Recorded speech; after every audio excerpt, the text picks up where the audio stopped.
अब हम विदलन की प्रक्रिया के बारे में अध्ययन करेंगे। विदलन अर्थात क्लीवेज। क्लीवेज का शब्द का सबसे पहले उपयोग वॉन बेयर नामक एक वैज्ञानिक ने किया था। और क्लीवेज होता क्या है? किसी भी निषेचित अंडे में बिना आकार में वृद्धि किए बहुकोशिकीय रूप धारण करने हेतु बारंबार हुए समसूत्री विभाजनों को विदलन या विखंडन या सेगमेंटेशन इसे कहते हैं। इसका एक और नाम है सेल्यूलेशन।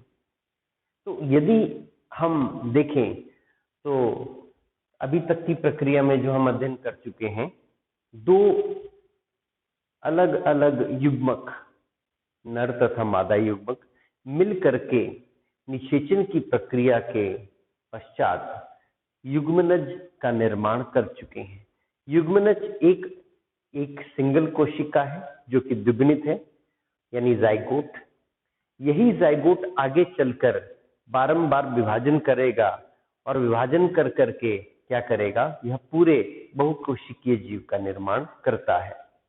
अब किसी भी एक कोशिका को बहुकोशिकीय जीव का निर्माण करना है तो उसमें विभाजन होंगे, और ये विभाजन जो है सामान्यतः यदि हम देखें, मान लो किसी एक जीव की पूरी कोशिकाओं में बराबर जो है गुणसूत्र हैं। जैसे अगर हम मनुष्य की सभी कोशिकाओं की बात करें तो जाइगोट में 46 यानी 46 क्रोमोसोम होते हैं, और बाकी शरीर की सभी कोशिकाओं में भी कितने होंगे? 46 क्रोमोसोम। क्रोमोसोम की संख्या समान रहती है। इसका अर्थ यहाँ पर जो विभाजन हो रहा है वह एक प्रकार का समसूत्री विभाजन ही है। लेकिन विदलन जो है एक विशेष प्रकार के समसूत्री विभाजन है जो किसी भी जाइगोट में, सेक्सुअल रिप्रोडक्शन की प्रक्रिया के दौरान बने हुए जाइगोट में आरंभिक कुछ विभाजनों को क्या कहा जाता है? विदलन कहा जाता है। तो विदलन जो है वो असल में है तो समसूत्री विभाजन, लेकिन विशेष प्रकार के समसूत्री विभाजन है जिसमें वृद्धि अवस्था अनुपस्थित रहती है। यदि हम सामान्यतः किसी सेल साइकिल को देखें, जिसको आपने क्लास +1 में पढ़ा होगा, जिसमें सेल साइकिल में उपस्थित होती है G1 S G2 M phase. G1 S तथा G2 कुल मिला के इंटरफेज बनाती हैं, और बाकी एक M फेज होती है जिसमें एक्चुअल डिवीजन, वास्तव में विभाजन होता है। तो यहाँ पर हमने कहा विदलन में निषेचित अंडे में बिना आकार में वृद्धि किए हुए, यानी एक कोशिका को विभाजन करना है लेकिन उसका आकार में वृद्धि नहीं होगी। वो केवल अपना जेनेटिक मटेरियल डुप्लीकेट करेगी और उसके बाद जितना भी साइटोप्लाज्म वहां पे है उसको दो भागों में विभाजित कर लेगी।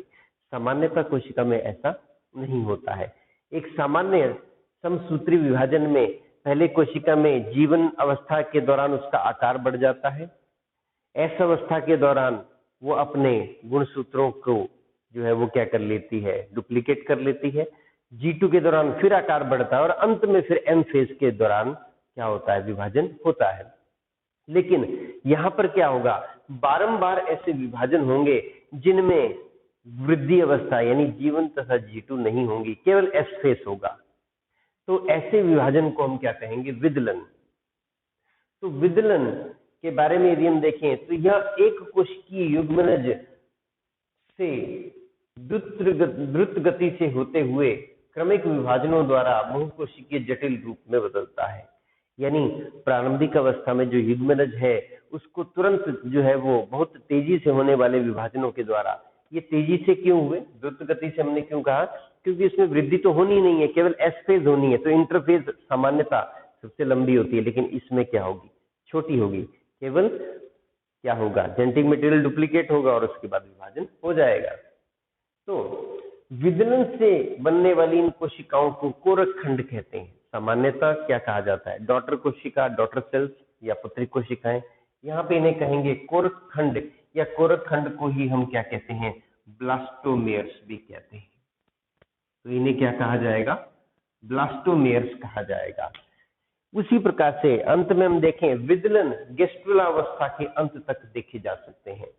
तो जाइगोट जब विभाजन करता है तो जाइगोट की सर्वप्रथम बनती है मोरुला अवस्था, भ्रूणीय परिवर्धन की अवस्थाएं हैं। मोरुला अवस्था, फिर बनती है ब्लास्टुला अवस्था और फिर अंत में बनती है गैस्ट्रुला अवस्था।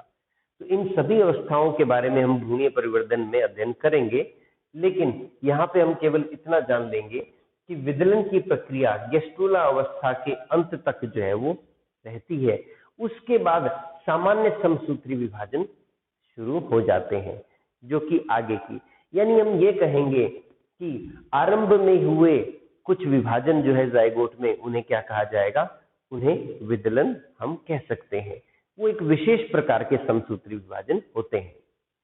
अब यहां पर आगे हम देखें तो यहाँ पे विदलन और सामान्य समसूत्रण में हमने यहाँ पे विभेद किया है। ये मान लें एक कोशिका है, मान लें यह जाइगोट है जिसमें विभाजन होना, और विभाजन कैसा होना, विदलन, यानी जाइगोट में ही होता है क्लीवेज। तो क्लीवेज होने के लिए इसमें ये क्या करेगा, अपना जेनेटिक मटेरियल को क्या कर लेगा, डबल कर लेगा। ये डॉट छोटा हमने बनाया, ये डॉट कैसे बनाया, बड़ा बनाया, यानी इसने अपने जेनेटिक मटेरियल को क्या कर लिया, दुगना कर लिया।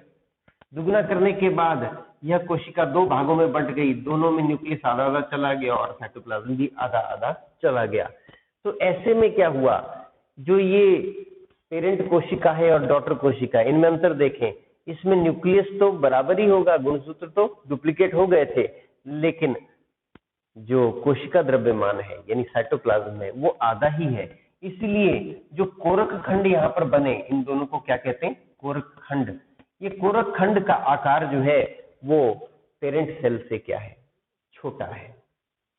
ठीक है, कोरक खंड से जो इसका आकार है वो छोटा है। इसके अतिरिक्त यदि हम देखें तो सामान्य समसूत्रण की बात करते हैं। सामान्य समसूत्रण में ये मान लें ये कोशिका है जिसको माइटोटिक विभाजन यानी समसूत्री विभाजन करना है। तो समसूत्री विभाजन से पहले उसमें क्या होती है, वृद्धि अवस्था होती है। वृद्धि अवस्था में यानी G1 S G2 में क्या होता है, आकार बड़ा हो जाता है, साथ में जेनेटिक मटेरियल भी डुप्लीकेट हो गया। ऐसा अवस्था में जेनेटिक मटेरियल डुप्लीकेट हो गया और उसके बाद ये दोनों क्या हो गए, जेनेटिक मटेरियल भी आधा आधा बंट गया और साइटोप्लाज्म भी आधा आधा बंट गया। अब ये जो कोशिका बनी इसे कहते हैं पुत्री कोशिका, और हम देखेंगे कि पुत्री कोशिका का आकार और पेरेंट कोशिका का आकार एक समान होता है। तो ये अंतर है विदलन तथा सामान्य समसूत्रण में। इसके अलावा यदि हम इसमें देखें, इसमें इंटरफेज एक छोटी अवस्था होती है। इंटरफेस छोटी क्यों होगी, क्योंकि इसको आकार में तो वृद्धि करनी नहीं, यानी यदि सेल साइकिल चलेगा तो सेल साइकिल में होनी चाहिए G1 S G2 फिर M। तो G1 S और G2 क्या बनाती हैं, इंटरफेस बनाती हैं।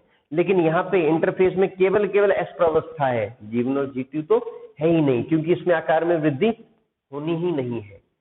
और इधर इंटरफेस सबसे लंबी होती है। सामान्य जो समसूत्री विभाजन में क्या होता है, इंटरफेस सबसे लंबी अवस्था होती है और इसमें G1 S तथा G2 ये सामान्य विभाजन है, तो इसमें तीनों प्रावस्था पाई जाएंगी और इस प्रकार से यह दोनों में भेद है। इसके अलावा एक और महत्वपूर्ण अंतर है karyoplasmic index KI। Karyoplasmic index को हम क्या कहते हैं, KI। कैरियोप्लाज्मिक इंडेक्स का मान इस केस में बढ़ जाएगा और इस केस में मान क्या हो जाएगा, स्थिर बना रहेगा। अब सबसे पहले हम जानते हैं कि यह कैरियोप्लाज्मिक इंडेक्स क्या होता है। कैरियोप्लाज्मिक इंडेक्स है volume of nucleus divided by volume of cytoplasm, यानी याद रखने के लिए हम कह सकते हैं N/C, केंद्रक का द्रव्यमान डिवाइडेड बाय किसका, कोशिका द्रव्य का द्रव्यमान, वॉल्यूम ऑफ साइटोप्लाज्म। तो अब N/C की वैल्यू अगर हम देखें तो इस केस में क्या हो रही है, कैरियोप्लाज्मिक इंडेक्स का मान बढ़ रहा है और इस केस में कैरियोप्लाज्मिक इंडेक्स का मान कम हो रहा है, समान बना रहेगा, समान बना रहेगा। तो इस केस में कैरियोप्लाज्मिक इंडेक्स का मान स्थिर बना रहता है, यानी पहले जैसा ही होता है। तो आइए इसको समझते हैं कि कैसे ये कैरियोप्लाज्मिक इंडेक्स है। कैरियोप्लाज्मिक इंडेक्स को समझने के लिए मान लें यहां पर ये कोशिका है जिसको विभाजन करना है, इसका मान लें न्यूक्लियस का द्रव्यमान 1 ml है, N की वैल्यू 1 ml हो गई, ml नहीं लिख रहे हैं, केवल 1 लिख रहे हैं। और साइटोप्लाज्म का वॉल्यूम भी मान ले 1 ml है। ठीक है। अब जब इसमें विदलन हुआ तो न्यूक्लियस की वैल्यू क्या होगी, डुप्लीकेट हो गया जेनेटिक मटेरियल, एन कितना हो गया 2, और सी कितना हो गया, सी तो वही रहा, साइटोप्लाज्म में वृद्धि नहीं हुई। और फिर आगे जब विभाजन हुआ तो इसके पास कितना आया, n इज इक्वल टू 1, इसके पास भी कितना आया, n इज इक्वल टू 1, और इसके पास साइटोप्लाज्म आधा आया तो 0.5 और इसके पास भी कितना आ गया 0.5, यानी आधा 1/2। 0.5 लिखें या 1/2 लिख लें, एक ही बात है। ठीक है, तो इसको 1/2 ही लिख लेते हैं। C is equal to 1/2, C is equal to 1/2। ठीक है। अब यहां पर हम देखें, पहले जो Ki था, Ki क्या था पहले, Ki कितना था, n/c होता है, Ki 1/1 इज इक्वल टू 1 था। लेकिन विदलन के पश्चात अब Ki क्या होगा, n/c 1/1/2, 1/1/2 कितना हो जाएगा, इज इक्वल टू 2 हो जाएगा। यानी इसके बाद Ki यहाँ पर कितना हो गया, Ki पहले कितना था 1 था, अब Ki क्या हो गया 2 हो गया। अंत में ये जो Ki हम लिख रहे हैं यहाँ पर, ये Ki अंत का है, यानी इन कोरक खंडों का Ki क्या होगा, वो होगा 2। तो कोशिका द्रव्य के कम हो जाने की वजह से क्या हो गया, कैरियोप्लाज्मिक इंडेक्स बढ़ गया, Ki कितना हो गया, दुगना हो गया। लेकिन अगर इस कोशिका में देखें, मान लें इसके लिए n था 1, न्यूक्लियस 1 ml था, साइटोप्लाज्म भी 1 ml होगा, तो जब वृद्धि हुई तो न्यूक्लियस का वॉल्यूम कितना हो गया 2 मिलीलीटर, और साइटोप्लाज्म का भी कितना हो गया 2 मिलीलीटर, कितना हो गया कुल n/c, यहाँ पर भी 2.1 ही है। अब यहाँ पर देखें, दोनों में 2 बंट गया, इस वाली कोशिका में n is equal to 1, c is equal to 1, इस वाली में भी क्या है, n is equal to 1, c is equal to 1, आधा आधा बट गया। अब n/c यहाँ पे क्या था, Ki कितना था, इज इक्वल टू 1 था, और इसका Ki क्या होगा, डॉटर सेल का Ki इज इक्वल टू 1 ही रहेगा। क्या कोई परिवर्तन आया, नहीं आया। इसका अर्थ है, हम ये कह सकते हैं कि जब भी विदलन होगा तो Ki यानी कैरियोप्लाज्मिक इंडेक्स का मान बढ़ जाएगा। वो इसलिए बढ़ेगा क्योंकि यदि हम मान लें कि ये एक जाइगोट है और इस जाइगोट में क्या हो रहे हैं, विदलन हो रहे हैं, तो ये मान लें पहले जाइगोट था तो इसमें विभाजन होगा इस प्रकार से, ये 2 कोशिकाएं बन गई। अब दोनों कोशिकाओं में न्यूक्लियस तो पहले जाइगोट के जितना ही है, क्योंकि एस फेज तो हो रही है, लेकिन धीरे धीरे क्या हो जाएगा, कोशिकाओं का आकार छोटा होता जाएगा। तो इस प्रकार से मान लें ये विदलन हो रहा है, तो इस प्रकार से बहुत सारे कोरकखंड बनेंगे और उनका आकार छोटा छोटा होता जाएगा। तो ये हमने विदलन के बारे में अध्ययन किया। अब हम विदलन यानी क्लीवेज के क्लासिफिकेशन यानी वर्गीकरण के बारे में पढ़ेंगे। तो विदलन का वर्गीकरण कई आधारों पर किया गया है। सबसे पहले हम अध्ययन करेंगे ब्लास्टोमेयर्स यानी कोरकखंड की नियति के आधार पर। तो कोरकखंड की नियति के आधार पर हमने ये वर्गीकरण किया है। एक और हमने कह दिया निर्धारी विदलन, दूसरी ओर क्या कहा, अनिर्धारी विदलन। निर्धारी शब्द से पता चलता है निर्धारित, मतलब इसमें जो क्लीवेज है किसी डिटर्मिनेट है। डिटर्मिनेट मतलब पहले से ही निर्धारित होता है कि कौन सा भाग जो है वो क्या बनाने वाला है। तो यहाँ देखें, इस प्रकार के विदलन में बनी ब्लास्टोमेयर की नियति निश्चित होती है, अर्थात प्रत्येक ब्लास्टोमेयर भ्रूण का एक निश्चित भाग बनाने वाला है या बनाता है, यह पहले से ही एम्ब्रियो में निर्धारित हो जाता है। अब मान लें यह एक जाइगोट है, युग्मनज है, जिसको विभाजन करना है, और आरंभ के विभाजन कैसे होंगे, वो होंगे विदलन यानी क्लीवेज।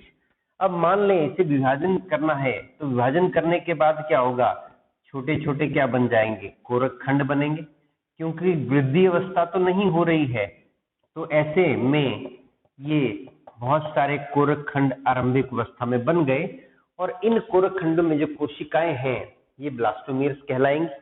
यही ब्लास्टोमियर की नियति पहले से ही निश्चित है, यानी आरंभ में ही ये निश्चित हो गया कि किससे क्या बनने वाला है। यहाँ पर हम एक उदाहरण मान लेते हैं कि मान लें ये सिर बनाने वाला है, ये धड़ बनाने वाला है, ये फोरलिम्ब बनाएगा और ये कोशिकाएं हाइंड लिम्ब बनाएंगी। इस प्रकार से मान लो निर्धारित हो गया। तो पहले से ही निर्धारित है कि एक जीव बनेगा, उसका सिर कौन सा भाग बनाने वाला है और हाथ कौन सा भाग, और यानी ये पहले से ही निर्धारित है। तो इस प्रकार के विदलन को, जब विदलन के समय ये निर्धारण हो जाए कि कौन सा भाग क्या बनाने वाला है, इसे कहेंगे निर्धारी विदलन। और ये देखा जाता है निमेटोडा, एनिलिडा और मोलस्का में, यानी सामान्यतः ऐसे जीवों में देखा जाता है जो प्रोटोस्टोम्स होते हैं। प्रोटोस्टोम्स के बारे में आप क्लास +1 में पढ़ चुके हैं, जिनमें ब्लास्टोपोर से मुख का निर्माण होता है, उन्हें प्रोटोस्टोम्स कहते हैं। अब यहाँ हम चर्चा करेंगे कि यह निर्धारी विदलन यहाँ पर हो रहा है तो इसकी क्या नियति होगी। अब दूसरी ओर पहले चर्चा करते हैं अनिर्धारी विदलन। अनिर्धारी विदलन का अर्थ ये है कि इनडिटर्मिनेट क्लीवेज। अब ये तो पक्का है कि इसी जाइगोट से पूरा का पूरा एनिमल बनना है। किसी एक समय पर भ्रूणीय अवस्था में आकर के ये निर्धारित हो जाएगा कि इस भाग से, भ्रूण के इस भाग से एडल्ट एनिमल का ये भाग बनेगा। लेकिन हम बात कर रहे हैं क्लीवेज के दौरान। क्लीवेज के दौरान अनिर्धारित है अभी कि कौन सी कोशिका क्या बनाएगी, इसका कोई पक्का नहीं है, बल्कि सभी कोशिकाएं पूर्ण शक्त होती हैं। पूर्ण शक्त का अर्थ क्या हो गया? टोटीपोटेंट। टोटीपोटेंट का अर्थ क्या होता है? एक ऐसी कोशिका जो पूरे के पूरे जीव को बना सकती है। यानी यहाँ पर हम देखें तो यहाँ पर भी प्रारंभ में क्या होगा? विदलन हो गया, और विदलन होने के पश्चात ढेर सारी क्या बन गई? कोरक खंड जो है वो बन गई। और ये कोरक खंड, अभी इसमें ये निर्धारण नहीं हुआ है कि कौन सा भ्रूण का क्या भाग बनाने वाला है। इसको हम किस प्रकार से अध्ययन कर सकते हैं? प्रारंभ में ही विदलन के समय यदि निर्धारित हो जाए तो कौन सा विदलन होगा? निर्धारी विदलन। अगर विदलन के समय ये निर्धारित ना हो तो हम क्या कहेंगे? अनिर्धारी विदलन कहेंगे इसको। हालांकि बाद में तो हो ही जाना है कि ये वाला पार्ट हेड बनाएगा या कुछ भी, लेकिन शुरुआत में, प्रारंभ में यह निर्धारण नहीं हुआ है। तो इस प्रकार के विदलन में कोरक खंडों की नियति निश्चित नहीं होती। कोरक खंडों की आरंभिक अवस्था में निश्चित नहीं, बाद में तो निश्चित होना ही है। ये कोशिकाएं भ्रूणी अवस्था के प्रारंभ में पूर्ण शक्त है, यानी इस समय पर इनमें से प्रत्येक कोशिका पूरे के पूरे जीव को जन्म दे सकती है। और उदाहरण है मनुष्य में। अब यहाँ पर हम इसको और अच्छी तरह समझने के लिए क्या करते हैं? मान लें किसी जीव में, निमेटोडा का कोई जीव है, एनिलिडा कोई जीव है, उसका भ्रूण हमें मिल गया, उसमें विदलन हो रहे हैं। इस विदलन हो रहे भ्रूण को मान लो मैं इसको 2 भागों में काट देता हूं। मान लो मैंने इसको 2 भागों में काट दिया। 2 भागों में काट देने के पश्चात ये वाला भाग जो है, ये केवल जो है वो क्या कर सकता है? ऊपरी धड़, सिर और अग्रपाद को बना सकता है, जबकि ये वाला भाग जो है वो क्या होगा? ये नीचे वाले भाग को बना सकता है। इसका अर्थ ये है कि यदि किसी जीव में निर्धारी विदलन हो रहा है, उसको हम प्रारंभिक अवस्था में अगर उसके भ्रूण को 2 भागों में तोड़ दिया जाए तो दोनों ही भाग क्या कंप्लीट ऑर्गेनिज्म बना पाएंगे? नहीं बना पाएंगे, यानी पूर्ण विकसित जीव बनेगा ही नहीं। तो इस प्रकार के की नियति क्यों हुई? क्योंकि पहले ही निर्धारित हो गया था कि किस कोशिका को क्या भाग जो है वो जीव का बनाना है।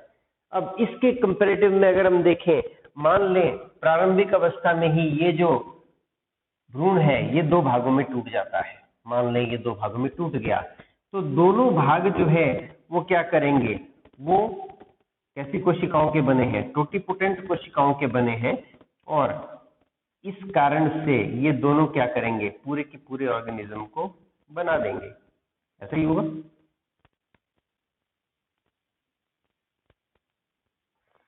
तो दो पूर्ण रूप से विकसित जीव जो है वो एक ही जाइगोट से बन सकते हैं।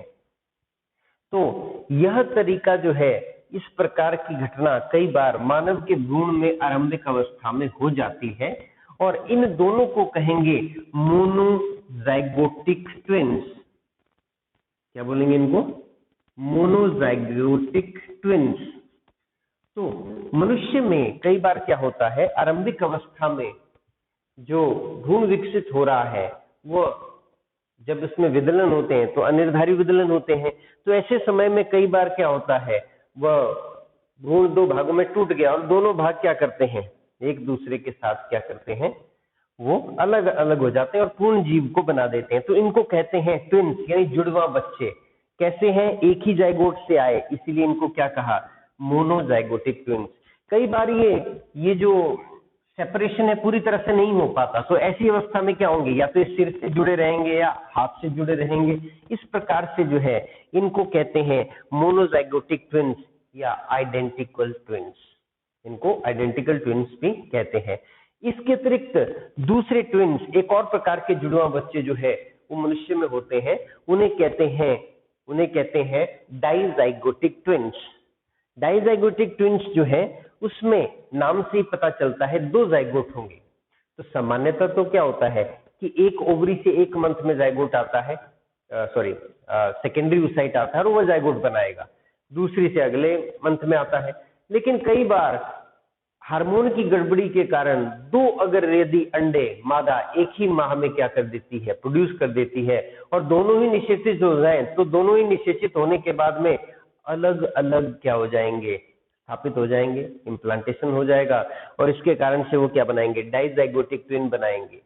लेकिन अंतर क्या है, मोनोजाइगोटिक ट्विन यदि ये नर होगा तो ये भी नर ही होगा, अगर ये मादा होगी तो ये भी मादा होगा, यानी या तो दोनों बॉय बॉय होंगे या तो दोनों गर्ल गर्ल होंगे। लेकिन डाइजाइगोटिक ट्विन क्या है, वो तो चांस पे डिपेंड करता है, वो बॉय बॉय भी हो सकता है, बॉय गर्ल भी हो सकता है, कुछ भी हो सकता है, गर्ल बॉय बॉय गर्ल एक ही बात। क्यों? क्योंकि उसमें दो अलग अलग जाइगोट है। मान लो दो अलग अलग जाइगोट बने हैं, एक सेकेंडरी साइड से मान लो एक्स वाला क्रोमोसोम, एक्स वाला स्पर्म फ्यूज किया तो वो क्या बन जाएगा, फीमेल। एक दूसरे से कौन सा वाई वाला किया फ्यूज तो क्या बन जाएगा, मेल बन जाएगा। तो मोनोजाइगोटिक ट्विन दोनों या तो नर होंगे या दोनों ही मादा होंगे, यानी सेक्स सेम होगा क्योंकि वो दोनों एक ही जाइगोट से आए हैं। तो ये था विदलन का वर्गीकरण किस आधार पर, ब्लास्टोमेयर की नियति के आधार पर। यदि आरंभ में नियत न हो जाए तो हम कहेंगे डिटर्मिनेट, और अगर आरंभ में न हो तो कहेंगे अनिर्धारी या इनडिटर्मिनेट क्लीवेज, इसको हम कहते हैं। अब हम पढ़ेंगे योग के आधार पर विदलन का वर्गीकरण, यानी क्लीवेज को हम योग के आधार पर कैसे बांट सकते हैं। उसको पढ़ने से पहले हमें अध्ययन करना पड़ेगा बेल्फर्स लॉ के बारे में। बेल्फर्स लॉ क्या कहता है? बेल्फर्स लॉ के अनुसार विदलन की दर किसी भी जाइगोट में, यानी एक निषेचित अंडे में विदलन की दर जो है वह इनवर्सली प्रोपोर्शनल होती है पीतक की मात्रा के अनुसार। यानी पीतक की मात्रा अधिक होगी तो विदलन की दर धीमी होगी, यदि पीतक की मात्रा क्या होगी, कम होगी तो विदलन की दर अधिक होगी। तो इसके अनुसार अंडे के जिस भाग में योग यानी पीतक की मात्रा अधिक होती है वहां विदलन की दर धीमी होती है, यानी तथा कम योग वाले स्थान पर विदलन की दर अधिक होती है। यानी हम ये कहें तो विदलन की दर और योग की मात्रा के बीच में एक रिलेशनशिप है। वो रिलेशनशिप क्या है, विदलन की दर अधिक है तो इसका मतलब मात्रा कम होगी, अगर मात्रा कम है तो विदलन की दर अधिक हो जाएगी। अंडे में उपस्थित योग विदलन में बाधा पहुंचाता है। इसका सीधा सीधा अर्थ यह है कि अंडे में जो योग उपस्थित है वह विदलन की दर में बाधा पहुंचाता है। मान लें ये एक अंडा है, इस अंडे में यदि मान लो कोई भी बहुत ही कम मात्रा में योग है तो क्या होगा, विभाजन होते समय तुरंत क्या होगा, न्यूक्लियस विभाजन करेगा और यहाँ से क्या हो जाएगा, पहला विभाजन हो जाएगा, फिर इस प्रकार से दूसरा विभाजन हो जाएगा, ऐसे तीसरा, इस प्रकार से चलता रहेगा, काफी तेज तेज हो जाएगा। लेकिन यदि इसमें क्या हो, यहाँ पर मान लें कि इसमें अगर यॉक है, इस स्थान पर यॉक है, ये यॉक है और यहाँ पर न्यूक्लियस है, ये साइटोप्लाज्म है और ये यॉक है। अब विभाजन होना है तो यहाँ पर तो आसानी से विभाजन हो जाएगा, क्योंकि ये जो साइटोप्लाज्म है ये लिविंग सब्सटेंस है, इसमें माइक्रोट्यूब्यूल होते हैं और वो आसानी से इसको विभाजन करने यानी क्लीवेज फरो बनाने में सहायता करते हैं। क्लीवेज फरो यानी विदलन खांच। तो विदलन खांच आसानी से यहाँ पर बन जाती है, लेकिन यहाँ पर नहीं बनती, क्योंकि यॉक जो है एक संग्रहित पदार्थ है कोशिका के अंदर और इसको इतनी आसानी से विभाजित नहीं किया जा सकता। तो यानी जिस भाग में यॉक नहीं है वहां पे विदलन क्या हो जाएगा, ज्यादा तीव्रता से हो जाएगा, और जहां पर यॉक है वहां धीरे धीरे होगा, विदलन की दर वहां पर कम होती है। तो ये एक रिलेशनशिप है दो चीजों के बारे में, विदलन की दर तथा पीतक की मात्रा। पीतक की मात्रा अधिक तो विदलन की दर कम। अब इससे यदि आपसे एक प्रश्न पूछा जाए, एक और मनुष्य का अंडा है और दूसरी ओर जो है मुर्गी का अंडा है, दोनों यदि निषेचित होते हैं तो किसमें विदलन की दर तीव्र होगी? मनुष्य के अंडे में विदलन की दर तीव्र होगी। कारण क्या है? क्योंकि उसमें पीतक की मात्रा क्या है, कम है। और क्योंकि मुर्गी के अंडे में पीतक ज्यादा है तो उसमें जो है वो क्या होगी, विदलन की दर थोड़ी कम होगी, क्योंकि पीतक अधिक है। पीतक हमेशा बाधक बनता है विदलन की प्रक्रिया में, उसको बांटना आसान नहीं होता। चलिए अब बात करते हैं विदलन के प्रकारों के बारे में, इसी आधार पर, यॉक की मात्रा के आधार पर। तो इसे दो भागों में बांटा गया है, पूर्ण भंजी विदलन यानी कंप्लीट और होलोब्लास्टिक क्लीवेज, और दूसरी ओर है अंश भंजी विदलन यानी इनकम्प्लीट और मीरोप्लास्टिक जो है क्लीवेज। अब इसमें से सीधे सीधे पता चलता है, यदि पूरा का पूरा जाइगोट डिवाइड हो रहा है, खांचे पूर्ण अंडे में से निषेचित अंडे में से यदि गुजर रही है, तो इसका अर्थ ये है कि इसमें क्या होगा, यॉक की मात्रा क्या होगी, कम होगी। यानी पीतक कैसा होगा, इसमें कम होगा या न के बराबर होगा, जबकि इसमें क्या होगा, पीतक अधिक होगा। तभी तो पूरा विभाजन नहीं हो पा रहा है। अंश भंजी जो है वो विभाजन है। देखिए पूर्ण भंजी में जब विदलन खांचे पूर्ण अंडों से होकर के गुजरती हैं, इसमें पूरा का पूरा अंडे में विभाजन हो जाएगा। यानी यॉक है ही नहीं तो विदलन में कोई रुकावट ही नहीं है, पूरा का पूरा एक बार में विभाजित होगा, फिर और आगे इस तरह से विभाजन होते रहेंगे। जब समान विदलन जो है वो पूर्ण भंजी होता है तो उसके आगे दो प्रकार हैं, समान पूर्ण भंजी तथा असमान पूर्ण भंजी। समान पूर्ण भंजी का अर्थ क्या है, एक तो पूरा का पूरा जो है वो क्या हो रहा है, जाइगोट डिवाइड कर रहा है, और डिवाइड होने के बाद जो कोरक खंड बने वो सभी एक समान आकार के हैं। यानी हम कहेंगे कि समान पूर्ण भंजी में क्या होगा, एक तो पूरा का पूरा क्या हो रहा है, विभाजन हो रहा है, पूरा का पूरा जाइगोट डिवाइड कर रहा है, निषेचित अंडा विभाजन हो रहा है पूरे के पूरे अंडे में, और जितने कोरक खंड बने सभी एक जैसे आकार के हैं। तो यूथेरियन, अन्य यूथेरियन मनुष्य को छोड़ करके उनमें क्या होता है, समान पूर्ण भंजी यानी इक्वल होलोब्लास्टिक क्लीवेज होता है। दूसरी ओर असमान पूर्ण भंजी में भी क्या होगा, पूरा का पूरा ही जाइगोट विभाजित करेगा, क्योंकि ये क्या है, होलोब्लास्टिक क्लीवेज है। लेकिन पूरा का पूरा विभाजन करने के बाद उसमें दो प्रकार के कोरक खंड बन गए, ये मैक्रोमेयर बड़े वाले और ये छोटे वाले, इनको क्या कहेंगे, माइक्रोमेयर कहेंगे। तो इस प्रकार से असमान आकार के यदि कोरक खंड बने तो हम उसे क्या कहेंगे, अनइक्वल होलोब्लास्टिक। हमें ये याद रखना है कि मनुष्य में जो क्लीवेज होती है वो कैसी होती है, अनइक्वल होलोब्लास्टिक जो है वो होती है। अनइक्वल होलोब्लास्टिक का अर्थ ये है कि पूरा का पूरा अंडा, निषेचित अंडा विभाजन करेगा और जो ब्लास्टोमेर बनेगी उनका आकार अलग अलग होगा। और क्योंकि पूरा का पूरा अंडा क्यों विभाजित कर रहा है, क्योंकि इसमें यॉक की मात्रा नगण्य है। आपने पढ़ा होगा मनुष्य का अंडा कैसा है, अपीतकीय अंडा है, यानी एलेसिथल एग है, जिसमें नगण्य मात्रा में जो है वो पीतक उपस्थित होता है। अब हम बात करें अंशभंजी। अंशभंजी प्रकार के विदलन में पूरा का पूरा जो जाइगोट है वो विभाजित नहीं कर पाता है, पूरा का पूरा युग्मनज विभाजित नहीं करता है, क्योंकि योग वाले भाग में विदलन नहीं हो पाता है। क्योंकि जैसे हमने कहा योग ऐसी वस्तु है जिसको डिवाइड करने में, ये लिविंग नहीं है, यह डिपोजिशन है सेल के अंदर, तो इसको विभाजित करने में परेशानी आती है, तो इसलिए विभाजित नहीं होता। तो विदलन केवल कोशिका द्रव्य के पार्ट में होगा और ऐसे में दो प्रकार आगे हैं, डिस्कोइडल मीरोब्लास्टिक तथा सुपरफिशियल मीरोब्लास्टिक। अब ध्यान दें यहाँ पे, मान लो ये एक पूरा का पूरा क्या था, युग्मनज था, जाइगोट था। इसमें ये अगर पॉलीलेसिथल एग था तो यॉक की मात्रा ज्यादा होगी और साइटोप्लाज्म एक कोने में किसके फॉर्म में पड़ा हुआ है, डिस्क नुमा संरचना के रूप में पड़ा हुआ है।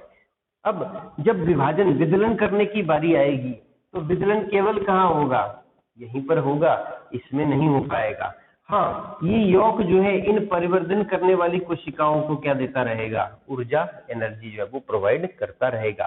तो धीरे धीरे जब क्या होगा, आगे विभाजन चलता जाएगा, भ्रूण का विकास होगा तो इनका आकार बढ़ता जाएगा, यॉक का आकार छोटा हो जाएगा और धीरे धीरे वो गायब ही हो जाएगा, क्योंकि इसका उपयोग किस लिए हो जाएगा, पोषण देने के रूप में हो जाएगा। तो इस प्रकार का जो विदलन होता है इसे कहते हैं इनकम्प्लीट और मीरोब्लास्टिक डिस्कोइडल। दूसरी ओर है सुपरफिशियल। आपने इंसेक्ट के एग के बारे में पढ़ रखा है। इंसेक्ट का एग कैसा होता है, सेंट्रोलेसिथल। सेंट्रोलेसिथल मतलब कि इसके बीच में क्या होगा, यॉक उपस्थित होता है। यॉक बीच में उपस्थित है और बाहर की तरफ साइटोप्लाज्म की परत होती है, पेरिफेरल साइटोप्लाज्म। न्यूक्लियस जो है वो बाहर की ओर निकल करके विभाजन करना शुरू करता है और बाहर से सतह से विभाजित होते हुए अंदर की ओर जो है धीरे धीरे कोशिकाएं बनती जाती हैं। और ऐसी अवस्था में जो यॉक भीतर है वो बाहर की कोशिकाओं को क्या करता है, पोषण प्रदान करता रहता है। तो इस प्रकार से हमने देखा कि विदलन के प्रकार हैं, किसके आधार पर, यॉक की मात्रा के आधार पर। यदि यॉक कम होगा तो इक्वल या होलोब्लास्टिक, अगर हम कहेंगे इक्वल और अनइक्वल दोनों ही हो सकते हैं, होलोब्लास्टिक। और यदि यॉक की मात्रा अधिक होगी तो कैसा होगा, मीरोब्लास्टिक जो है वो विभाजन या इनकम्प्लीट जो है वो विदलन होगा। अब हम विदलन की प्रक्रिया के महत्व के बारे में अध्ययन करने जा रहे हैं। विदलन जो कि जाइगोट में यानी युग्मनज में होने वाले कुछ आरंभिक विभाजन हैं जिनमें वृद्धि अवस्था अनुपस्थित रहती है, उनसे क्या क्या महत्व है। सबसे पहला, विकासशील भ्रूण के आकार में गैस्ट्रुला अवस्था के अंत तक कोई भी परिवर्तन नहीं आता है तथा आकृति में यह अविभाजित अंड के समान ही रहता है। तो हमने कहा था सेकेंडरी oocyte जो है एक सामान्य कोशिका से काफी बड़ा होता है। कारण क्या है, क्योंकि उसके विभाजन, उसके बनने के समय क्या हुए थे, अनइक्वल डिवीजन हुए थे, जिसमें प्रथम तथा द्वितीय ध्रुवीय का निर्माण हुआ था। अब यह बड़े आकार की संरचना जो जाइगोट बन जाता है, यह विभाजित होता रहता है, लेकिन इसके ओवरऑल पूरे आकार में कोई परिवर्तन नहीं आता। कारण क्या है, क्योंकि जब तक विदलन चल रहे हैं तब तक वृद्धि अवस्था नहीं हो रही है, यानी वो वृद्धि उसमें नहीं होगी। हाँ, कोरक खंडों का आकार छोटा छोटा छोटा जो है वो होता जाएगा। तो यह अविभाजित अंड के समान ही रहेगा। यानी यदि हम भ्रूण की बात करें जाइगोट से लेकर के गैस्ट्रुला के अंत तक, तो उसके आकार में कोई परिवर्तन नहीं आता है और ये केवल और केवल किसके कारण संभव रहता है, विदलन के कारण संभव रहता है। दूसरा, विदलन की प्रक्रिया के दौरान कैरियोप्लाज्मिक इंडेक्स का मान बढ़ जाता है। KI यानी कैरियोप्लाज्मिक इंडेक्स, जिसके बारे में हम अभी अभी चर्चा कर चुके हैं, उसे हम nucleus volume divided by cytoplasmic volume भी कहते हैं, यानी N/C, volume of nucleus divided by volume of cytoplasm, उसको हम कहते हैं। उसकी जो वैल्यू है विदलन की प्रक्रिया के बाद वो बढ़ जाती है। तो हमने कहा था सामान्य माइटोसिस में ये सेम रहती है, लेकिन विदलन की प्रोसेस के दौरान ये बढ़ जाती है। और जितनी ज्यादा जो है वो कैरियोप्लाज्मिक इंडेक्स किसी सेल का होता है, उतनी ही अधिक सेल क्या होती है, मेटाबॉलिकली ज्यादा एक्टिव होती है। तो ये भी विदलन की प्रक्रिया के द्वारा ही संभव हो पाया, क्योंकि कोशिकाओं को तेजी से विभाजन करना होता है। इसके बाद विदलन की प्रक्रिया के फलस्वरूप एक कोशिकीय युग्मनज बहुकोशिकीय संरचना के रूप में परिवर्तित हो जाता है। यानी विदलन की प्रक्रिया से एक जो जाइगोट है वो विभाजित होकर के पहले क्या बनेगा, मोरुला, मोरुला से क्या बनेगा फिर ब्लास्टुला, और अंत में गैस्ट्रुला अवस्था तक जो है वो बहुकोशिकीय संरचना बनेगी। वो विदलन की प्रक्रिया के परिणाम स्वरूप ही बनती है।